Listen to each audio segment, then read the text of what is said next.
October 24th, 2016, Monday of the 30th week in Ordinary Time. A reading from the letter of St. Paul to the Ephesians. Brothers and sisters, be kind to one another, compassionate, forgiving one another as God has forgiven you in Christ. Be imitators of God as beloved children and live in love, as Christ loved us and handed himself over for us as a sacrificial offering to God for a fragrant aroma. Immorality or any impurity or greed must not even be mentioned among you, as is fitting among holy ones. No obscenity or silly or suggestive talk, which is out of place, but instead thanksgiving. Be sure of this, that no immoral or impure or greedy person, that is, an idolater, has any inheritance in the kingdom of Christ and of God. Let no one deceive you with empty arguments, for because of these things the wrath of God is coming upon the disobedient. So do not be associated with them. For you were once darkness, but now you are light in the Lord. Live as children of light. The word of the Lord. Responsorial Psalm. The response is, behave like God as his very dear children. Bless the man who follows not the counsel of the wicked, nor walks in the way of sinners, nor sits in the company of the insolent, but delights in the law of the Lord, and meditates on his law day and night. Behave like God as his very dear children. He is like a tree planted near running water, that yields its fruit in due season, and whose leaves never fade. Whatever he does prospers. Behave like God as his very dear children. Not so the wicked, not so. They are like chaff which the wind drives away. For the Lord watches over the way of the just, but the way of the wicked vanishes. Behave like God as his very dear children. A reading from the Holy Gospel according to Luke. Jesus was teaching in a synagogue on the Sabbath, and a woman was there who for 18 years had been crippled by a spirit. She was bent over, completely incapable of standing erect. When Jesus saw her, he called to her and said, "Woman, you are set free of your infirmity." He laid his hands on her, and she at once stood up straight and glorified God.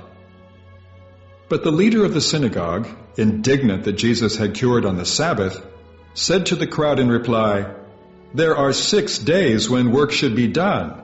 Come on those days to be cured, not on the Sabbath day." The Lord said to him in reply, "Hypocrites! Does not each one of you on the Sabbath untie his ox or his ass from the manger and lead it out for watering? This daughter of Abraham, whom Satan has bound for 18 years now, ought she not to have been set free on the Sabbath day from this bondage?" When he said this, all his adversaries were humiliated, and the whole crowd rejoiced at all the splendid deeds done by him. The Gospel of the Lord.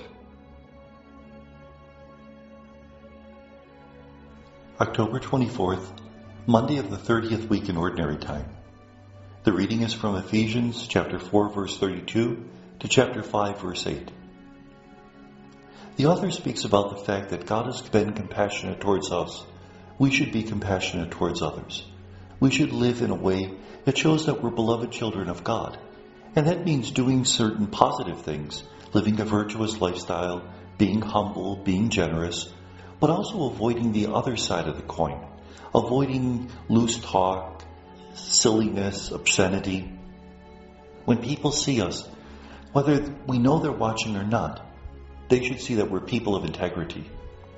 We should live a transparent lifestyle so that if they could read the secret thoughts of our heart, they would know that we belong to Christ. And we should also be careful against those who have empty arguments, those who present new and interesting ideas. We should hold on to the faith we've received, because we're not children of the darkness anymore. Remember, in early Christianity, this dualistic symbolism was often used: light and darkness, life and death, goodness and sin. We have chosen to live in the light, to live in Christ. Then we should do that. The Gospel is from Luke 13, 10 to 17. A woman who has been crippled for 18 years meets Jesus on the Sabbath, and Jesus heals her. Well, the synagogue officials are offended by this because the law of Israel says you can heal somebody on the Sabbath if they're at the point of death. This woman has been crippled for 18 years, and their thought is, why don't you wait another day? She's already been crippled 18 years. One day won't make that much difference. But Jesus has the exact opposite point of view. She's been waiting for 18 years. I won't make her wait another second. And he calls the synagogue officials hypocrites, because if an ox or an ass needed food for its manger or watering, they would do it. They would serve animals. They're not willing to show that same compassion towards a person, a daughter of Abraham. And isn't that interesting? She's called a daughter of Abraham. This shows that this is the Gospel of Luke and not of Matthew. Matthew, being very Jewish, wouldn't use a phrase like that because he would use phrases like son of Abraham, never considering the woman worthy of his attention. Whereas Luke, who shows that women are credible disciples, that they, like men, were called to follow Jesus, calls this woman a daughter of Abraham. And this miracle is sort of a parallel to a similar miracle that Jesus performs upon a man. This is typical of Luke's Gospel. When Jesus uses a reference to a man, he very often uses a reference to a woman. What happens to the adversaries? They're humiliated. But all the crowd recognizes that Jesus has done something that's awesome, that's so filled with awe that they know that the very authority of God has been exercised in their midst. And may God bless us.